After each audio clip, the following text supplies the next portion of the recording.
आदाब। उम्मीद है आप सब बखैर होंगे। आज हम लोग जीम ग्रुप की मिलावट समझेंगे। यहाँ पे देखिए, ये जीम ग्रुप है।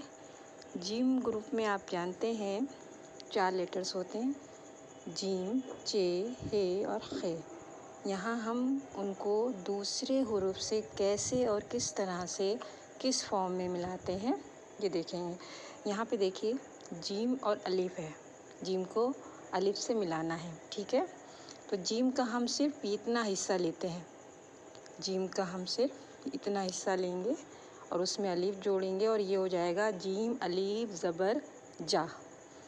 इसी तरह जीम को हमें जोड़ना है, जीम को रे से जोड़ना है। तो यहाँ पे जीम का उतना ही हिस्सा लेंगे, यानी जीम का ऊपर का हिस्सा, ठीक है। जीम का हम लोग ऊपर का हिस्सा लेंगे। तो हम जब जीम का ऊपर का हिस्सा इस तरह लेंगे, बस इतना, ठीक है। और उसमें रे जोड़ देंगे तो ये हो जाएगा जड़। जीम रे ज़बर जड़। इसी तरह है और जीम, इन दोनों को मिलाएंगे, हे का ऊपर का हिस्सा और जीम, तो इस तरह लिखेंगे हे और जीम हज, हे और जीम हज।